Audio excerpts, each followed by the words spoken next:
الحمدللہ، اللہ تعالیٰ کا لاکھ لاکھ شکر ہے کہ مالک و ملک نے اپنی یاد کی توفیق اور موقع عطا فرمایا۔ لاکھوں اور کروڑوں درود حضرت محمد مصطفیٰ صلی اللہ علیہ وآلہ وسلم پر، جن کے طفیل مالک و ملک نے یہ مہربانی عطا فرمائی۔ سامعین کرام، اللہ تعالیٰ نے قرآن پاک میں ارشاد فرمایا: اعوذ باللہ من الشیطان الرجیم، بسم اللہ الرحمن الرحیم، والذین یؤمنون بما انزل الیک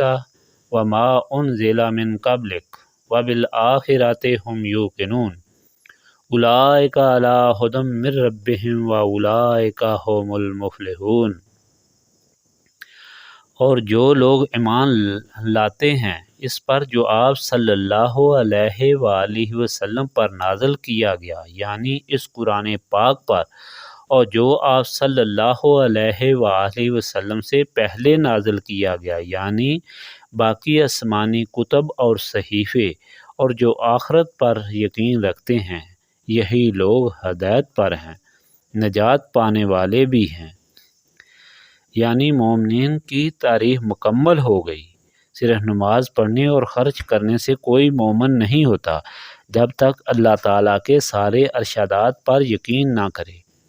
جو حضور پاک صلی اللہ علیہ وآلہ وسلم کو عطا ہوئے،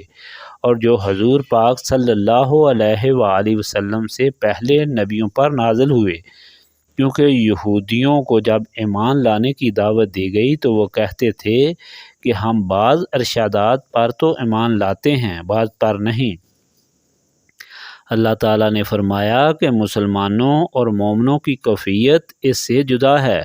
وہ سارے احکامات الہی پر یقین رکھتے ہیں، اگرچہ شیطان انہیں پھسلانے کی کوشش کرتا ہے۔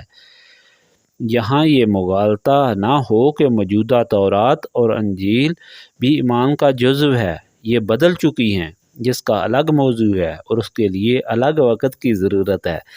صرف اتنا ہی کہہ دینا کافی ہے کہ ان کی تعلیم قرآن پاک سے مختلف ہے، جو اس بات کا ثبوت ہے کہ وہ اللہ تعالیٰ کے کلام سے بدل کر لوگوں کی من گھڑت کہانیاں بن گئی ہیں۔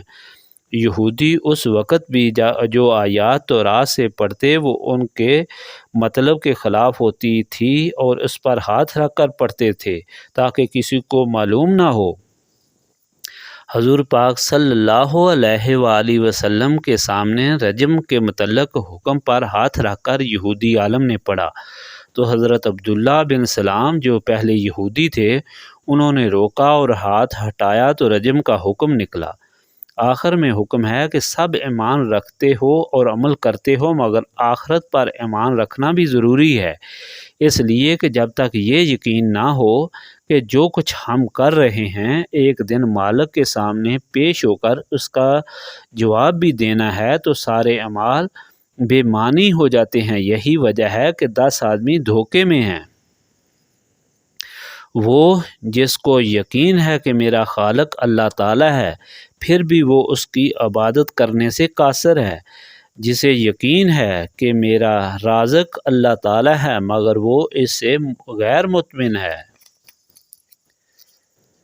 جسے یقین ہے کہ دنیا فانی ہے مگر پھر بھی اس پر یقین کرتا ہے، جسے یقین ہے کہ میرے ورثہ دشمن ہیں مگر اس کے لیے مال جمع کرتا ہے،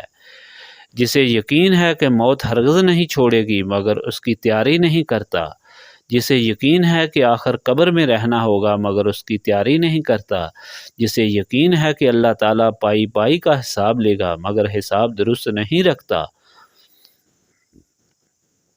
جسے یقین ہے کہ پل صراط میری گزرگاہ ہے مگر اپنا بھار ہلکا نہیں کرتا، جسے یقین ہے کہ دوزخ فجار کا مقام ہے مگر اس سے نہیں بھاگتا، جسے یقین ہے کہ جنت نیک لوگوں کا مقام ہے مگر اس کے لیے کوشش نہیں کرتا۔ تو حضرات، یہ ہے دنیا، اس لیے مومنین کو ہدایت فرمائی گئی ہے کہ اتنی مشکلات میں سے نکلنا اور ثابت قدم رہنا شیطان اور نفس جیسے مضبوط دشمن کی موجودگی میں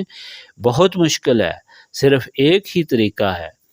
وَاذْكُرُوا اللَّهَ كَثِيرًا لَعَلَّكُمْ تُفْلِحُونَ، اور اللہ کی یاد کرو کثرت سے تاکہ نجات حاصل ہو جائے۔ اسی وجہ سے یہ محفل منعقد کی جاتی ہے تاکہ اللہ تعالیٰ کی مدد